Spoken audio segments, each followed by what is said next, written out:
Alright, good afternoon everyone. Thanks for joining us for FraudScape, part of our Phoenix series, organized by the Office of Risk Management and Compliance of the National University of Singapore. I'm Sean, your MC for the day. So Phoenix was launched to enhance risk awareness and enhance the NUS community's ability to be risk intelligent and risk informed.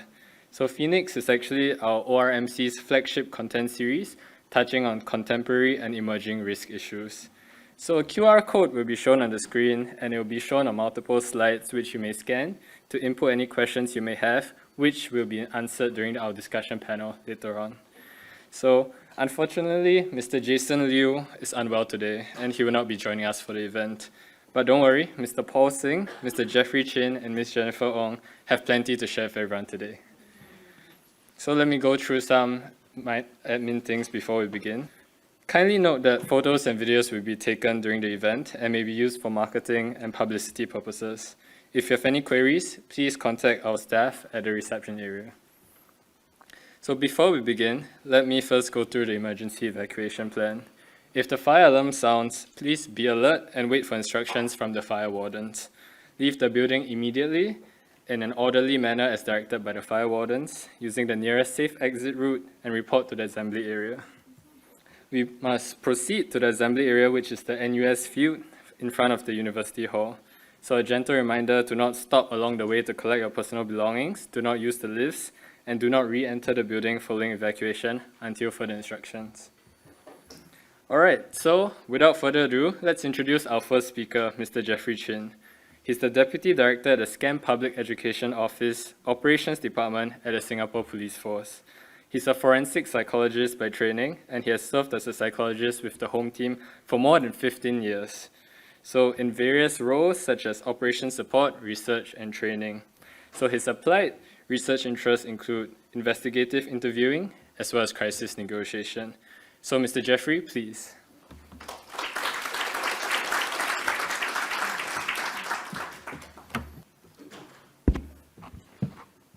Afternoon, everyone. How's everyone doing today? Good? Right. Hi, I'm Jeff. So thank you for having me here today. And just some intro to myself. Currently with the SCAM Public Education Office. So you would have seen our posters, our collaterals all over the island, given the current concerning trends of scams in Singapore. But oftentimes I've been mistaken to be a police officer. Maybe because of the way I look or the way I dress, but I've been with the home team for coming to about 16 years, largely serving in the role as a psychologist, supporting operations of our officers.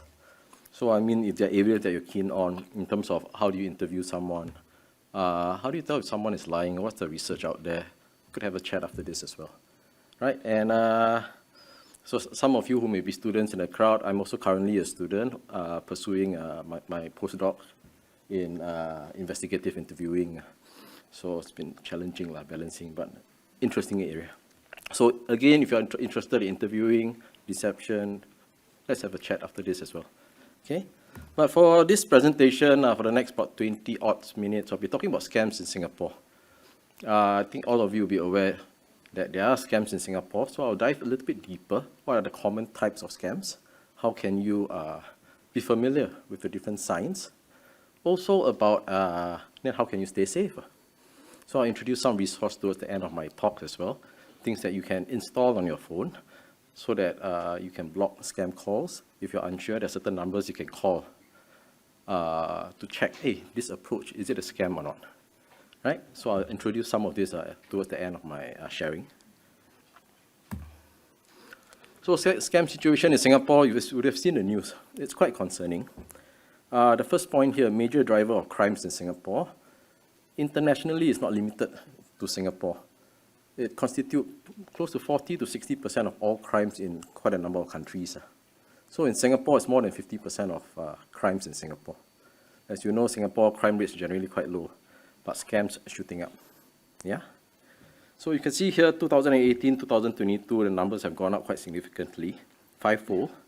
Amount lost, fourfold, and you can see the amount lost just last year, it's 660 million. It's a lot of money. And if you look at the bottom graph, if you were to just add up over the years, billions have been lost. Yeah? So these are the mid-year stats. 20 plus thousand. Now numbers have shot up. So you could see from the graph there that numbers have gone up for the first half of the year compared to the last half by about 64%. So numbers have gone up. But what is heartening is the amount lost has reduced slightly. So that may be down to some of the measures our partners have put in place, like the banks have put in place some frictions to high-risk transactions. So common types of scams in Singapore. Can I maybe a show of hand in this room? How many of you have never received a scam call? That would be deception, huh? I think most of us would have, right? And in what context have you received the scam calls or scam approaches, messages? If you look at it, it permeates all the different aspects in our life. How many of you in this room has never done online shopping? See? So scammers go to where we commonly operate in the online space. You're looking for a job, there's a scam for that. You want to buy something, there's the e-commerce platforms, there are scams there as well. One very curious one is this thing called a fake friend call scam. Everyone is susceptible, but mostly middle-aged, maybe 40 onwards, even our seniors as well. So some of you may have received phone call, or it may be a message saying that, hey, hello, do you know who I am? Remember me or not? And you'll be like, huh? You sound familiar. You try to be nice, huh? John, yes, I'm John, you remember me. And the scammer takes on that persona. A few days later, the scammer may call you to say, hey, I'm in need of some money, some family emergency, can you transfer money to me? And that happens. People have transferred money. I guess the good thing is Singaporeans tend to be quite kind. But this scam is on the rise. So these are common scams, and if you look at the top 5, it's more than 50% of all reported scams. It's more than 80% of all reported scams in Singapore. So your jobs, e-commerce, fake friend call, phishing, investments. I'll just go into a bit more details about how each of the scams work later. And it's presented to us in different forms. In job scams, it comes in different shapes, sizes, different forms. But what is very common is people may ask you to participate in a survey. And initially, you earn some commission from it, and they say, hey, do you want to take on a job by helping me boost the popularity of some online shops? Do you want to take on a job by helping me boost some popularity of some crypto counters?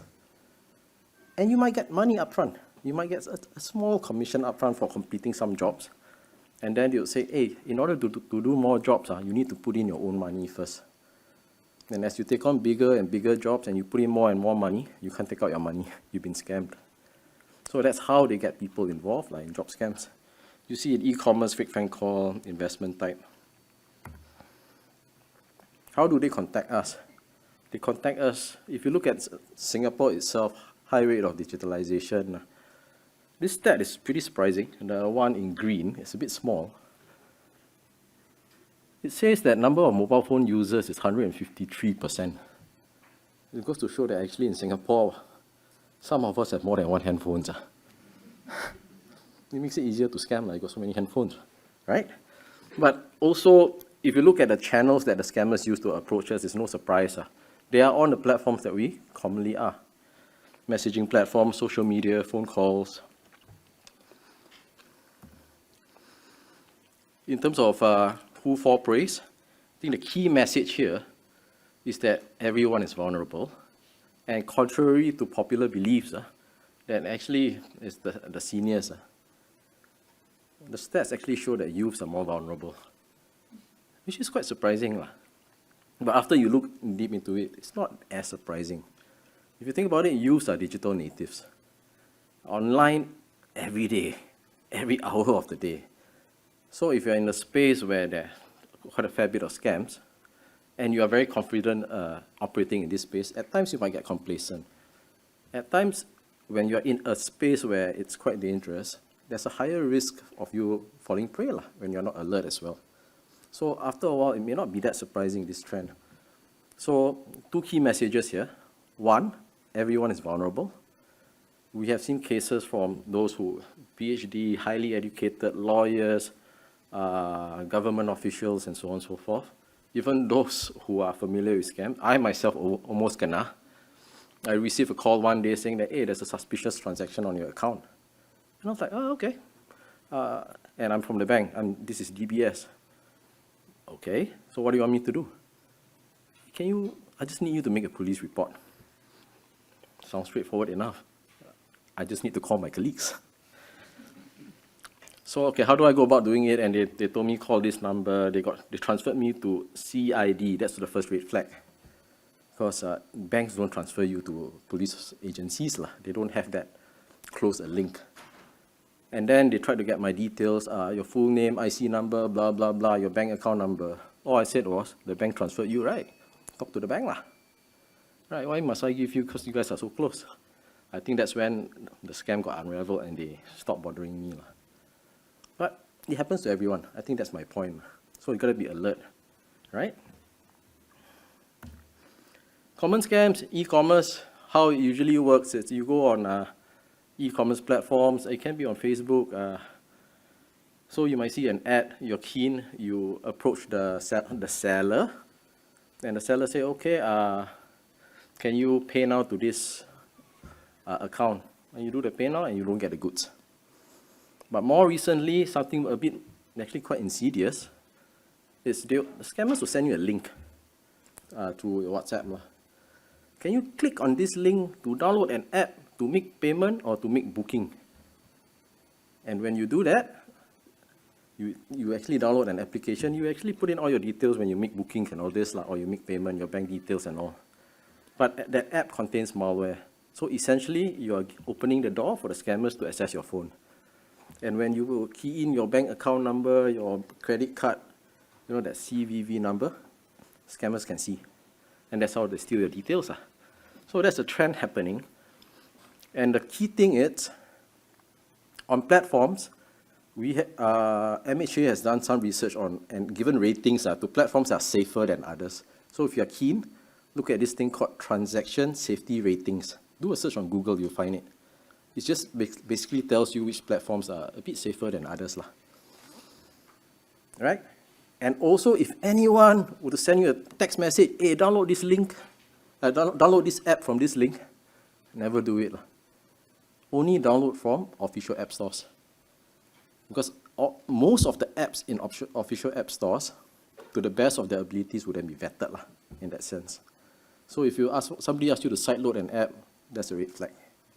Right? So that's e-commerce. Job scams usually start from survey or asking you to boost the popularity of some cryptocurrency platform and all. And I shared earlier how people tend to get sucked in. One of the red flags is they will ask you to, hey, can you put in some money in order to do the job? And you might get a commission up initially, but the more money you put in, you won't get your money back. Phishing scams, this one, I think many of you will be quite familiar. But some of them look quite innocent as well. Like this text, LTA sent you that you have a bill that will be overdue, and can you click on the link to make payment? Government agencies, now we are cleaning things up. We will never send you a link to ask you to make payment. Government agencies. Yeah? So when you're unsure, always call back and find out. Fake friend call, I shared how it works. I think we can be quite kind. But oftentimes, one thing that I missed out is the scammer will call you. Once he takes on the persona, the name of the person that you name, he will ask you to change your friend's number on the phone to his number so that he can call you back. One way to, in a way, uncover this scam is always call your friend back at the number that you have, just to verify. This is fake friend call. Investments, same thing. You are introduced to opportunities online. You may make a small profit initially, but end of the day, you will never be able to withdraw your profits and your money. A very concerning trend, which I've also shared, is malware related, and it cuts across different types of scams. End of the day, the key red flag is they'll send you a link and to ask you to download an app. And once you download the app, the scammers will have access to your phones. Related to organizations, this is a common trend that we see. The last point, 149 victims fell prey, 70+ million lost between Jan to May. That's just a couple of months. How this tend to work is scammers will impersonate your business partners. They'll send you emails. Either they take over the email of your business partner, or they'll send you an email that resembles the email of your business partner, maybe one word change or one dash change. And sometimes it's quite hard to notice. And they may say, hey, my bank account changed, so can you just update the bank account details that you make payment to? And if you are not careful, you might just update the account and you transfer money to the wrong account. That's how it works. In some cases, it happens between supervisors and the staff. Staff may receive a text message from a supervisor, say, hey, can you help me buy some gift cards? iTunes gift cards, Amazon gift cards, maybe for a welfare event. The staff may not have checked the message properly, may not know the boss's number, go and buy. And after that, the scammer would say, give me go and scratch the card and give me the passwords on the card. And the scammers will use the amount on the card. So that's how people have been scammed as well, the activation keys. Why do people fall prey? I think there have been many reasons given. Some say greed, some say carelessness, some say overconfidence. Some say that actually scammers are quite sophisticated. So one broad way that we tend to look at it is anyone can fall prey. And they prey on vulnerabilities in our psychology. A few reasons, contextual. At times we may not always be alert, right? Sometimes you have too much paperwork and something just pops out and you just do what you tend to do. Sometimes it's a new scam, you're not aware of it. Sometimes it's a lifestyle, you're always online. You're always online, and then there are different types of scams. And when your immunity is low, you tend to fall prey. Life transitions are stressful. So when you get married, you get a job, you change jobs and all this, these are stressful periods, and sometimes the stress will impact your decision making. Scammers also have very sophisticated tactics that's commonly seen in mass marketing.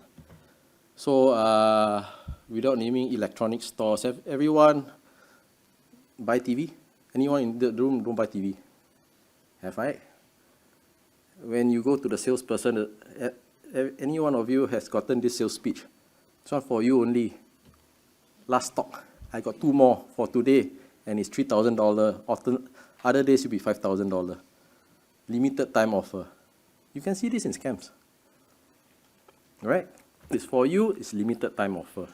So scammers pressure you to make decisions fast. So they use effective tactics that's commonly used and proven effective in other contexts as well. And there are also individual characteristics. Some of us tend to be more risk-taking. We go into more risky platforms and stuff. And the impact, I think the key point to this slide is oftentimes we think it's just money loss. But I would say be more sensitive to your friends, family who may have fallen prey, because sometimes they are hurt. They may not be able to trust themselves after that as well. Sometimes families and friends would have tried to persuade someone, but they went ahead anyway, like love scams and all. And they tend to get estranged from their families and friends. So the key point here is more than just the money loss. So government-wise, these are a broad overview of our measures. One is to prevent and block scams, upstream measures. So telco lines, we filter quite a number of undesired numbers, but there are just so many we can filter. We facilitate reporting and proactive detection of scams, so make it easier for people to report. We work very closely with our international counterparts as well. Most of the scammers, you will realize, don't operate in Singapore. So we need strong international partnerships. And lastly, it's a lot of public education efforts. So these are some of our efforts: broad-based, targeted stakeholder, multi-channels, So targeted efforts at our seniors, students, migrant workers as well. Last couple of slides. Recently, if you look at the past few years, our efforts has always been, A, be aware of this scam, be aware of that scam, no e-commerce, no investment. Watch out for scam signs. This year, we have pivoted and we've shifted our focus to these are some of the things you can do to protect yourself, regardless of scams. So the new campaign started in Jan this year. It's I Can Act Against Scam. The key message is you need to take some actions, preventive actions to protect yourself. Add an additional layer of defense. For times when you're not as alert, and this additional layer of defense can protect you. I'll share some of the resources. So these are the key messages. And a show of hands, how many of you have a Scam Shield app on your phone? Okay, not bad. I think this year we've been pushing this quite hard. So if you haven't heard of this, or if you have downloaded this but have no idea what it does, essentially it's an app that allows you to block and filter out scam calls and messages. The thing is, catch is this, it filters out blacklisted numbers. You know, you can imagine a number, there can be many permutations. So the numbers that we blacklisted, this app will filter it out. For messages that you receive that has characteristics of scam, you also filter out. So the thing is, you will receive some, but the numbers will be significantly reduced. Yeah? Next, we have this thing called a WhatsApp chatbot. Essentially, if you receive a text, you receive a number, you're not too sure, is this a scam? Talk to your WhatsApp chatbot, and they will give you a sense of whether it's likely to be a scam, how many people have reported this, and so on and so forth. So when you receive an approach and you're unsure, slow down, do a check.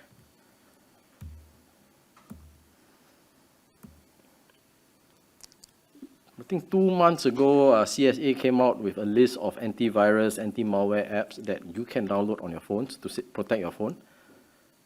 Of course, all these apps have varying functions. Those that you pay money for, you need to pay for, they may help you remove.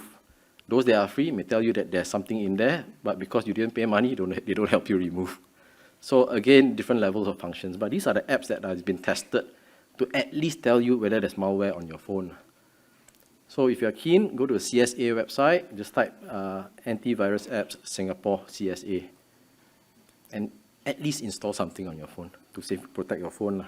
The thinking is, how many of you don't put locks on your house? Your house door, no lock on. If no lock, please don't tell anyone here, okay? Same thing lah. But then we haven't gotten the habit to lock our phones with all these safety features. So do consider this. And keep yourself updated lah. There are chat groups, Telegram and WhatsApp chat groups that provide the latest updates on scam trends. So these are from the National Crime Prevention Council as well. Yeah? And with that, thank you very much for your time.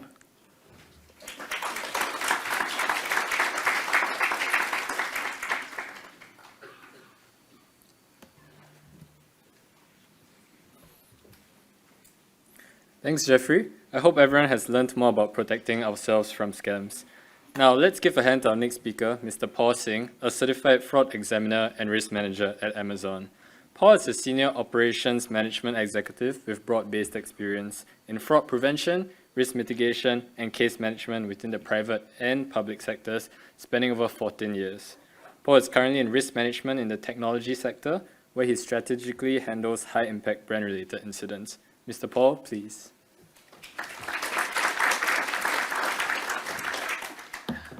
You can click from the laptop. Yeah. All right. Hi everyone.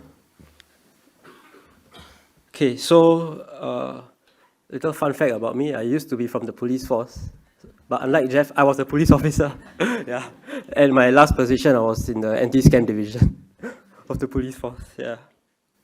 So anyway, now right, I do risk management at Amazon. It sounds a bit complicated, but it's actually not. So it's basically risk that on the e-commerce platform I try to find for risks. So I create a job for myself. and then I find ways to close the gap. So if I cannot find any risk, then I will be out of a job.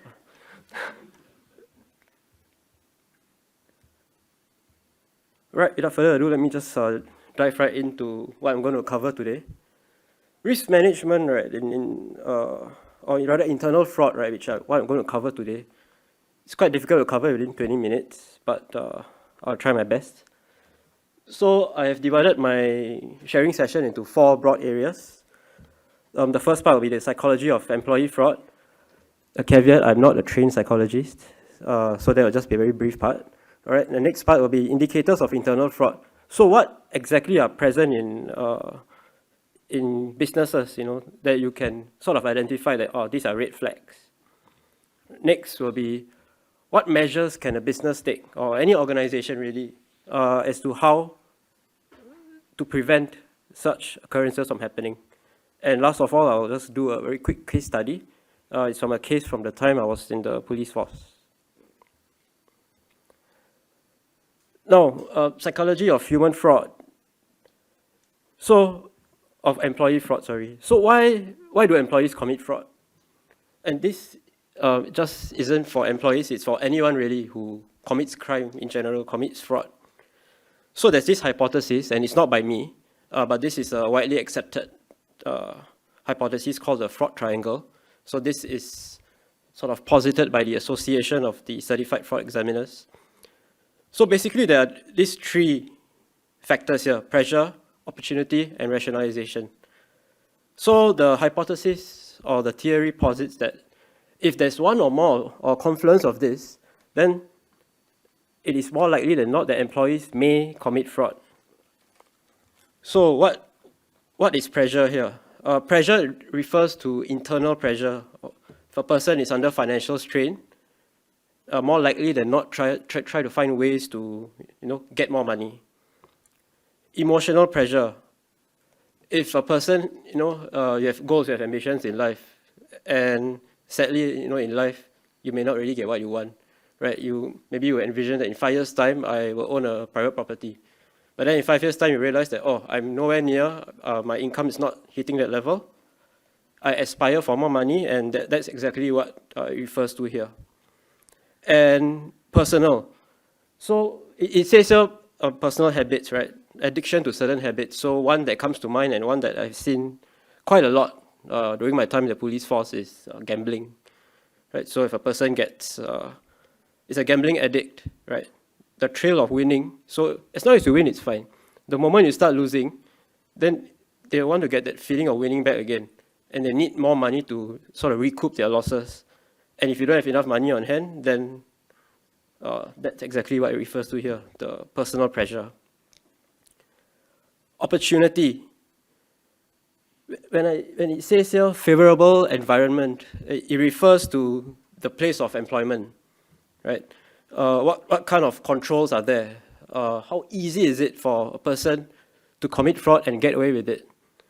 I mean, let's be honest, if there's no laws and if there's nothing to stop us from committing a crime, it is quite likely you will commit crime, right? If you watch the movie The Purge, yeah, so that's the kind of thing that can happen, right? Weak internal controls. Now, if a company or a business environment, a business does not have adequate controls, then it's so much easier for someone to exploit it and to profit from it in an illegal manner. And all this in turn leads to the increased belief that the person will not get caught, right? That's why people commit crime, part of the reason, right? They do it on the belief that it's very unlikely they're going to get caught. Lastly, rationalization. Now, this is a person or an employee, right, who rationalizes to himself, like, so basically a person justifying to themselves why they should commit the fraud in the first place. Reconciling actions with their moral values. So if a person has, I wouldn't say no values, but their values are not compatible with what is generally accepted in society, then they may say that, I believe that, I work for this company, I work for them for so hard, so long, whatever I've made, whatever the company has, I should get 50%. It's my belief, right? So that's the kind of thing it refers to here in terms of internal values, right? And again, increased belief that one will not get caught. So there's a sort of overlap, but basically it refers to the same thing. So let me just move on to the next. There are also other factors here. And to be honest, right, there are many more factors. And all this, if you look at this tree, they can be placed within the three broad categories in the previous slide. Job dissatisfaction. How many of you are happy with your jobs, right? Okay, you can't say it here, right, if you work here. But but there will come a point in time, when you work, you'll be dissatisfied at one point or another, right? And sometimes that can lead to a person maybe not committing fraud, but committing other acts that are detrimental to the company, right? Lack of values, peer pressure. So now peer pressure is a bit interesting. So let's say you start a job, right? You find a job after maybe 6 months of searching, and you enter a company and you realize within the first few days that all your co-workers are participating, put it nicely, participating in some sort of employee fraud, right? Because of some loopholes in the company policy or the framework. Now, you're the only person not committing the fraud.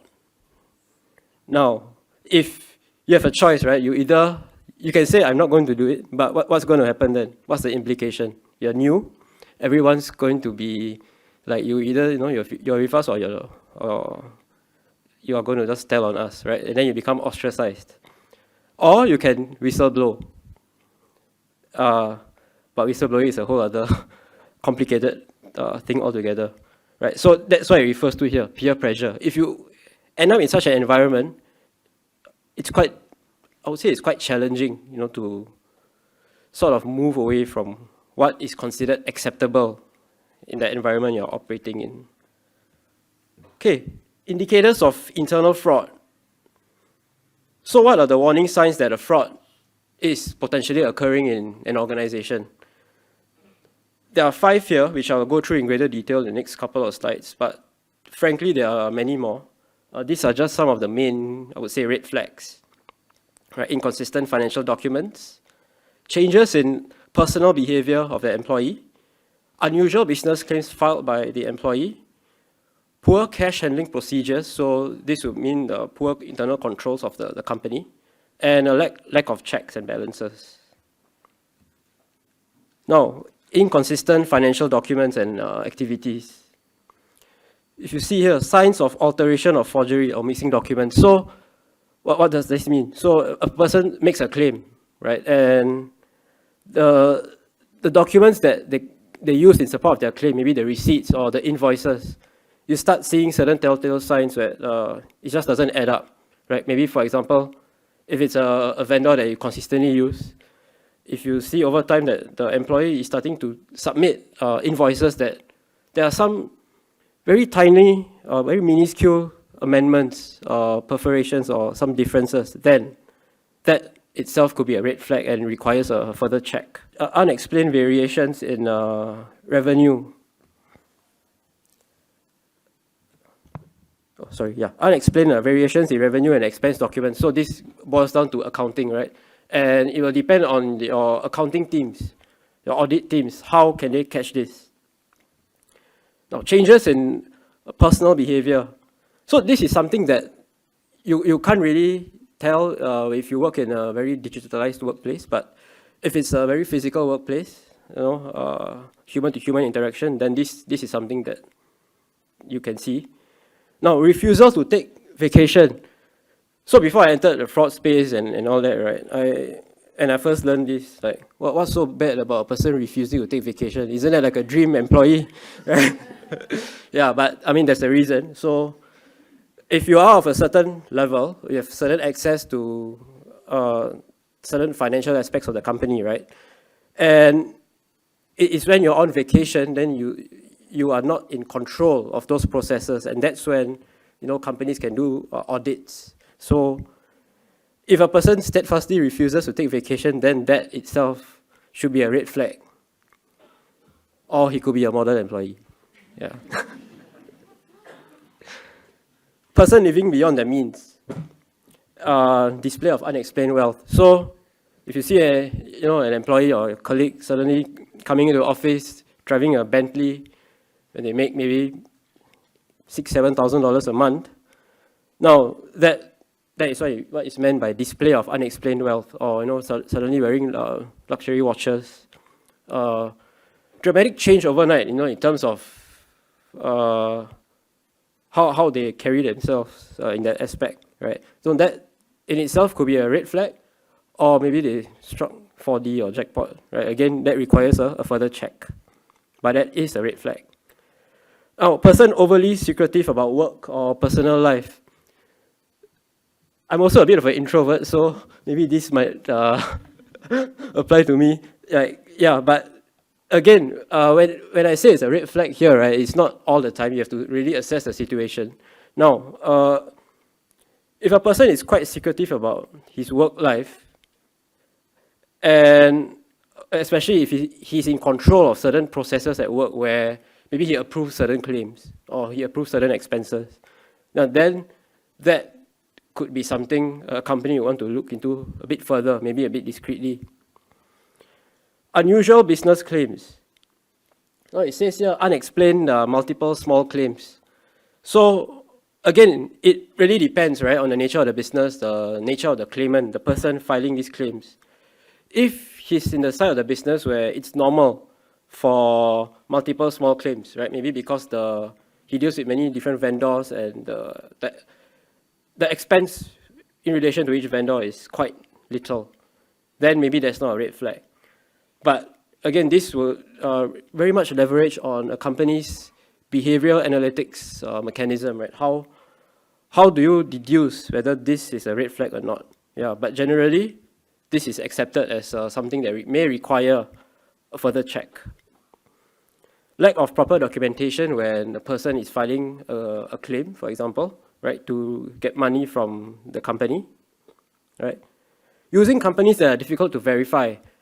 Now, this could be companies that maybe operate overseas, very little information available online, maybe no internet presence. So all these could be red flags, or could not, or may not be red flags, depending again. Because for example, if you're in a certain business, right, and then maybe you need to get certain parts, and the vendor only operates in a very obscure part of the world, and it's a part of the world where maybe there's not much, internet presence. Now, then maybe that may not be a red flag, right? Yeah. So again, when it comes to this area of, looking at internal fraud, it's really about taking a risk-based approach, right? You look at these indicators, but it's not like a checklist. Yeah, you have to really take into account how your company operates and the business that you're in. Right, the last two for indicators of internal fraud: poor cash handling procedures. So what do I mean here by lack of a dual control? So you have one person just handling the cash transactions, right, the claims and all that.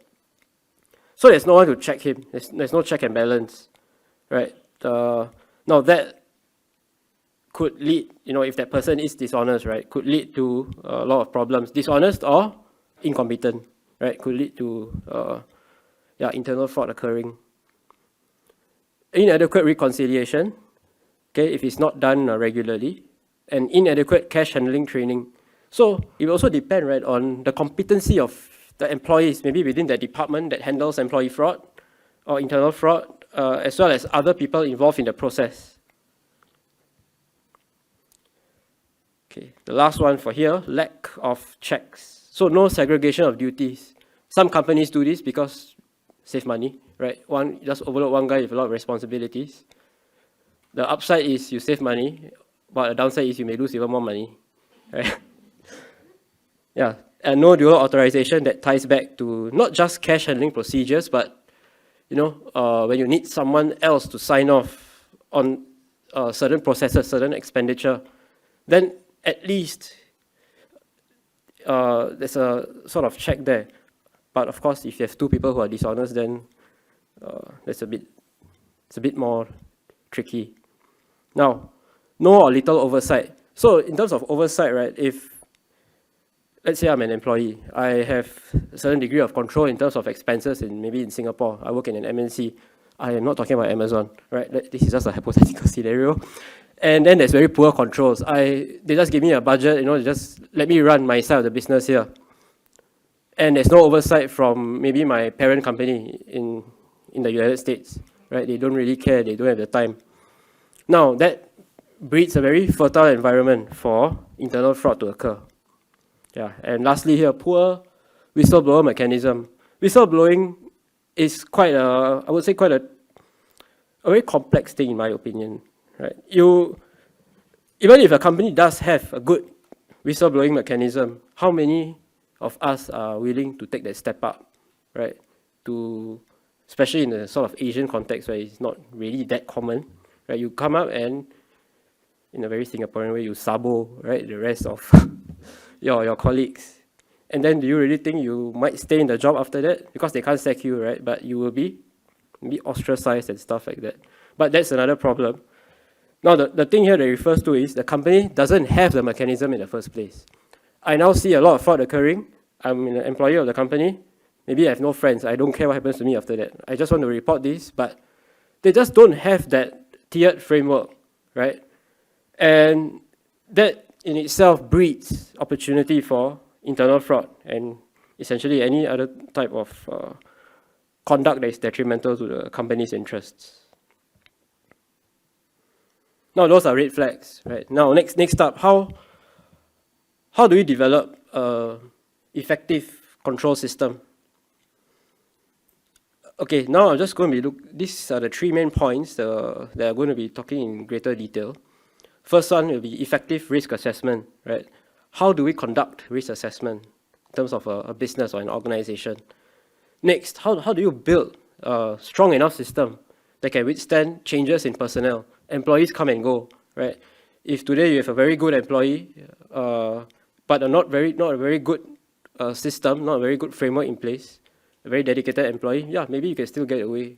You can still have a very robust sort of control system. But once that employee leaves, and maybe another guy comes in, not as competent, these are the kind of things where you can't really predict, right?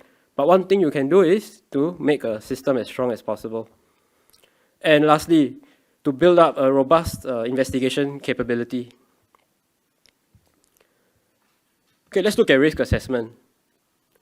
So what is risk assessment here in this context?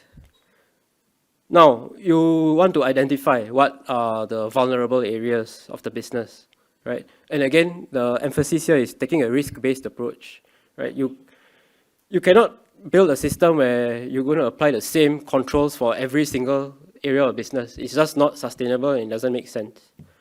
Some areas are riskier than others. Again, it depends on the kind of business, the kind of work the organization is involved in. And all this has to be assessed, right? Identified and assessed. And most importantly, one has to take a very holistic approach. So it's not just how do you assess, which area is riskier, right?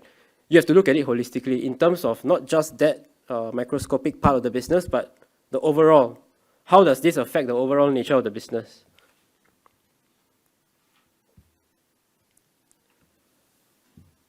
So this slide, the next two slides are really a sort of shortcut. How do you conduct an effective risk assessment? And risk assessment is something that, frankly, is an ongoing process. So it's not like you set up a system and then, that's it. Yeah, it's supposed to be an ongoing process where you may have to always go back to step one again, right? So risk management, this is part of the job. Now, step one, establishing the scope. This is the most important because if you don't establish a scope properly, then your whole framework may end up just becoming ineffective, right? So when you set up a framework, you have to ask yourself, or if it's a team, then they have to ask themselves, what is the scope? What is the purpose, right? And identifying relevant key personnel. So these are stakeholders, people who may not be in the risk management part of the business, but who you envision to be playing a very important role. So for example, people in the sales team, right? People in the accounts team. So these are people that you have to get on board if you want to make your entire risk assessment framework a good one. So let's assume you've done this, right? You do establish a scope, identify the people that you want to pay some attention to in terms of collaborating and getting them on board. Now, next will be information gathering. So here, you do a bit of deep dive, right? You, again, depending on the nature of the business or nature of the company or, okay, anyway. So information gathering, right? So you depend on what is the nature of the business. So financial reports, previous incidents. So incidents of fraud, right? So you take all these as learning lessons. Existing policies. So this is where you make an assessment, right? And you see, is there a gap? Or is there a need to make a whole new policy? Or can you just use an existing one? This is a non-exhaustive list. Again, my emphasis is always back to the same point, risk-based approach, depending on the nature of the business and how exactly that company is run. Step 3. So you have all the information, right, that you need. You have the scope, now you have all the information. Now this is the part where people make money in the risk management field, right? They are supposed to identify and make the assessment of the risk. So if they make a wrong assessment, then they may not have a very long career in this field, right? So you look at what are risks, right? So you look at internal risk and you also look at external risks, right? And a good practice is to split it into different categories. So the key thing, right, is to look at a certain conduct and then you must ask yourself, okay, if this happens, if this type of fraud happens, what kind of risk then is it to the company? Is it a reputational risk? Is there some legal risk because we inadvertently committed some crime, okay, by not having a certain mechanism in place? So all these are the kind of things where, a risk manager, a risk assessor has to ask themselves, right? And then assess the likelihood and the impact of each risk. So again, it depends on the kind of business, but most of the time, you have what primary risk, right? So which means a risk, something happens. So what is the risk from a certain conduct, from maybe example employee fraud, and then you have something called the secondary risk, which means from what occurred after the fraud, what is the other risk that could be foreseeable? So that's a bit more remote. Yeah, but you also have to have a system that can take into account all this. Now, there's many ways to sort of categorize. This is just one example, right? It can be low, medium, and high risk, depending again.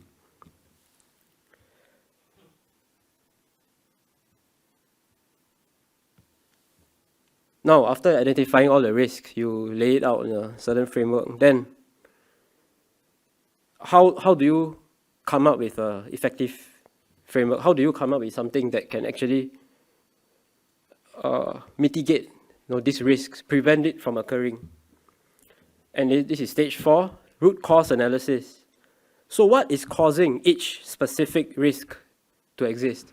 So what do we mean by root cause? Root cause, it may not be the trigger that caused that certain act to occur, employee fraud, right? So maybe employee fraud occurred, then you ask yourself, okay, no, it's because poor internal controls, okay, or certain process within the internal controls that led to the fraud occurring.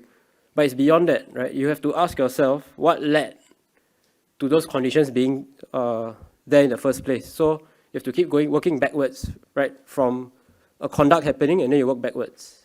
Ask yourself why this, why. Of course, you have to stop at a certain point, right? Because if not, you just go all the way to the beginning, which is because mankind existed, right? That's the first. But, so when do you stop? Now, this is the tricky part. Again, it comes down to a sort of certain bit of a confluence of factors, experience and the nature of the business, and a lot of other factors. But it is when you can answer this question, if I change this at this point, will the subsequent conduct, will all this be prevented? And if the answer is yes, then you stop there, and then that means you have identified the root cause.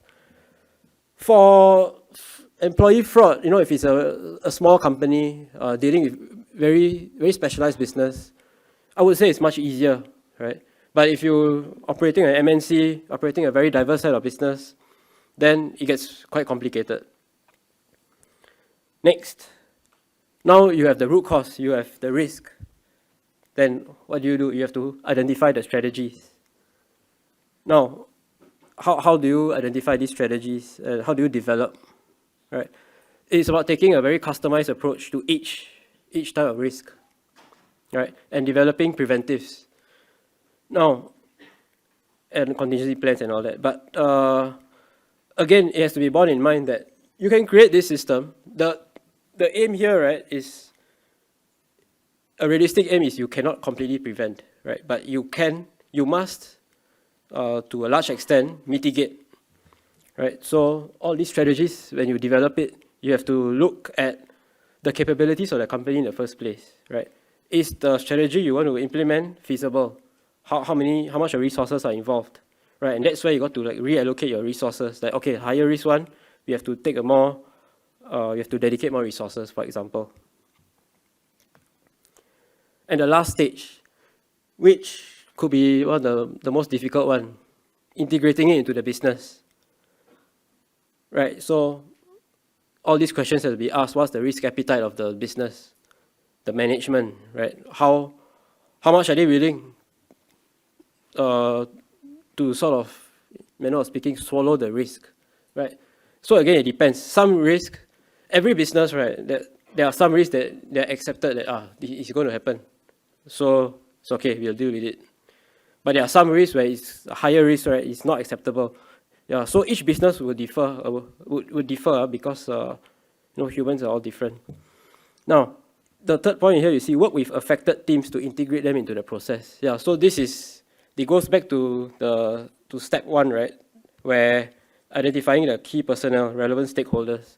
You have to get all the buy-in from these people, right? Because you may, let's say you get a sales team on board, or you want to get a sales team on board. You tell them, okay, you need to implement these further checks for your customers. No, there may be a lot of pushback because, maybe a sales team, they work on commission base, they're scared to displease the customers, but you're working from a risk management perspective. So you have to sort of find a way to influence them and get them on board, right? There's no point forcing. It's counterproductive to force people into the framework. You have to integrate them as much as possible in a very collaborative fashion, because if not, then ultimately it will affect the quality of your risk management strategy. Yeah, so getting the buy-in is quite essential and quite difficult. Next up, building a strong system. So how do you develop a mechanism that can withstand personnel changes? Okay, these are just some points. And even if you have all these, right, you may not, in the end, have a very strong system, because again, it really depends how the company integrates it into their overall way of doing things, right? So first one here, developing a comprehensive code of conduct. Yeah, but you have a code of conduct, yeah, looks very nice. But then it also comes to the point of execution, right? How do you enforce it? Yeah. And next point, clear reporting protocol. So all this ties in, right? You have a good code of conduct. Now, the processes that follow, you want to report someone. So there has to be a very clear reporting protocol. Third one, empowering the investigation unit. So if you have a company, you set up a company, you set up a compliance department just for the sake of complying with certain regulations. But then you don't give them the autonomy, you don't give them the power, right, to carry out their role effectively, then the system is not going to be strong. Yeah, so this sort of comes from the top, right? The management has to be the one that empowers the compliance unit. Education of employees at all levels. So it's good to conduct training, again, customized training depending on the employees. So a person in the sales team, their training would differ from someone who's working in the compliance team, right? And it has to be regular. Clear documentation of all processes, right? So this is, the point is, yeah, just that everything has to be documented. Now, management oversight, setting the tone at the top, yeah, is something that goes back to the slide before this. Yeah, so if the management doesn't have much interest, in this part of the business because they are of the opinion that compliance department don't make me money, it just makes me lose money, right? So I just don't really care about them. So if a company has that kind of mentality, right, yeah, then there will never be a strong system. External assessments of mechanism. Now, of course, this boils down to certain auditing, right? Succession planning. So you must always have certain contingency plans. So let's say you have, a chief of risk, for example, the company. Then you have to have plans in advance. If this person steps down, he's a very good chief of risk, but he steps down, then what's going to happen, right? Or not even such at a high level, but even at the lower levels of the compliance team. Lastly, robust investigation capability. So how do you develop, how does a company, a business, you're in the private sector, how do you develop this? So it boils down to training and development, right? Of course, first you have to hire the right people, I would say with a broad-based background, right? You can't just get everyone from, let's say, the law enforcement agencies, and then you just put them in and say, okay, please run the compliance team here. Right? It just doesn't work that way. It's not so effective, right? But apart from that, then you have to get training, I would say, in these areas, right? Interview techniques. Why? Employee fraud, you have to interview people. And this will require a certain skill set, right? Because interviewing someone as a police officer is very different from interviewing a fellow colleague, right? So the techniques will differ, the way you project yourself, and again, yeah, training is the most effective way to sort of inculcate this into one's psyche. Legal and regulatory requirements. So the training has to take into account evolving, evolution of the laws, right? For example, if your company has to have anti-money laundering mechanisms in place, then, time's up. Okay, sorry, this is my problem, I talk too much. Okay, yeah. Data analysis, right? So this is leveraging on AI. And this is something that, companies in the future have to really invest a lot in. Accountable case management system is, when you have incidents that occur, how do you sort of file them, store them, keep them in a very well-documented place? And it's a continual process. Okay, I'm at the last part now. Case study analysis. I'll just run through this a bit quickly.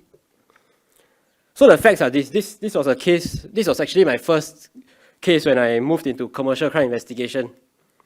And I was a bit gobsmacked, to be honest. So this company owned a warehouse which was run by a manager, right? The company dealt in the supply of goods to their customers. So basically companies that resell. What happened was the manager managed to siphon $300,000 worth of goods over 3 years. But that's not all. So they eventually found out after 3 years, when a client complained, they received insufficient goods. So basically what this guy would do is he would roll around the goods, right? So he's supposed to give A maybe 10 cartons. He just gives them 8 first. He said, the remaining 2 I'll pass you later. Because that 2, he will use it for someone else, and then he will eventually caught up with him. So the kicker is this. After finding out, they took 1 year to investigate, and then they took another year to report to the police. Yeah. And, okay, so these are the lapses detected. So firstly, why did it take so long to even detect? Right? 3 years, right? Inadequate oversight over the warehouse operations. That manager had full control of the warehouse, the operations. They basically just left him to his own devices. Right? Excessive trust in the manager.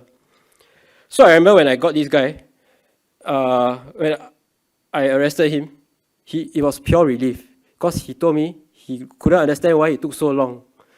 Yeah, because he just wanted to get it over and done with. Like, they told him 2 years ago that, you've committed this, please leave. Yeah, but 2 years later, then the police caught him, right? And a lot of poor quality audits. Okay, it turns out he used forged documents when certain checks were made, right, by the main part, the HQ of the company. But then again, you see, you don't have competent people, you don't have people who are doing it properly, right? Then this is what happens. Yeah, so even the investigation part was a bit challenging, right? This is from an external point of view. Let's assume you're an internal investigator. It's going to be the same thing, right? If all these poor practices, poor documentation, these are evidence, in a fraud case, right? Yeah, he was exceptionally cooperative, so which is why it made the case was quite easy to eventually close the case. Yeah, so he was eventually imprisoned, I think 3 years. Yeah. Yeah, so the learning lessons from this case is that the senior management sets the tone at the top. You don't have a good senior management in place that believes in having mechanisms to deal with internal fraud, then the company is going to be facing, things like this. They didn't get back the money, by the way. Yeah, so it has to be written off. Yeah, and the audits should not be just going through the motion. It has to be a very robust process. Yeah, and the last point here, too much power should not be wielded by a single person. Not just doesn't just apply in politics in life, but even in companies, right? A person cannot have no oversight at all. And with that, that's the end. Thank you.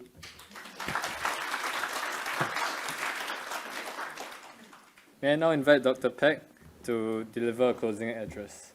Thank you. I hope you find this session useful. I hope you find that you're now a bit clearer about the possible scams that are out there, the frauds that can take place, the fraudsters and kind of the tools that they use.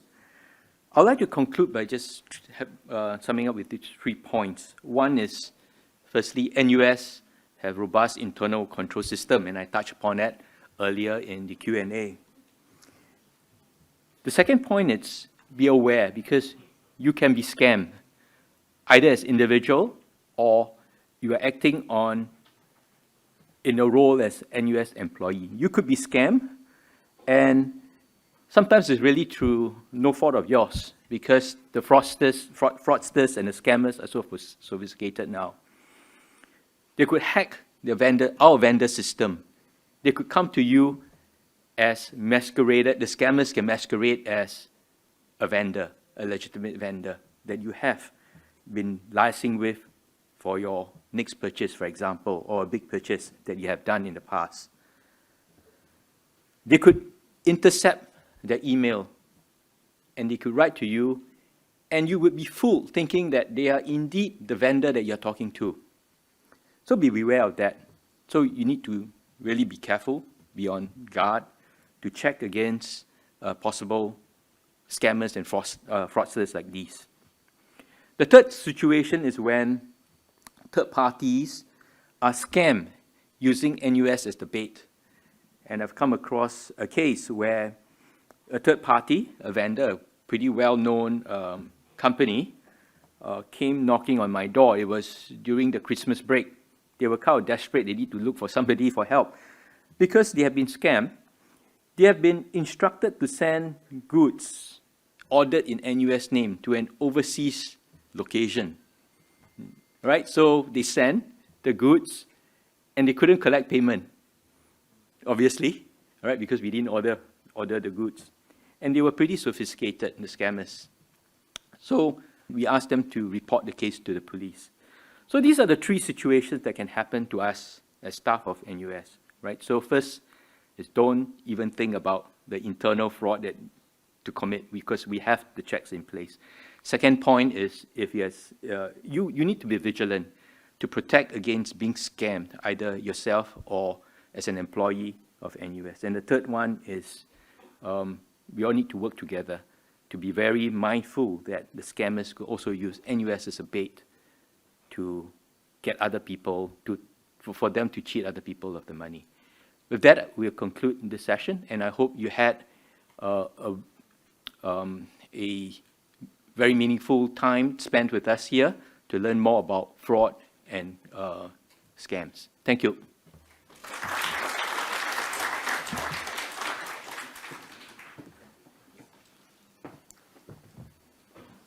Thank you, Dr. Peck. All right, we have now come to the end of the sharing. We'd also like to invite everyone to follow us on our social media to stay risk informed. Thank you to everyone for attending our event.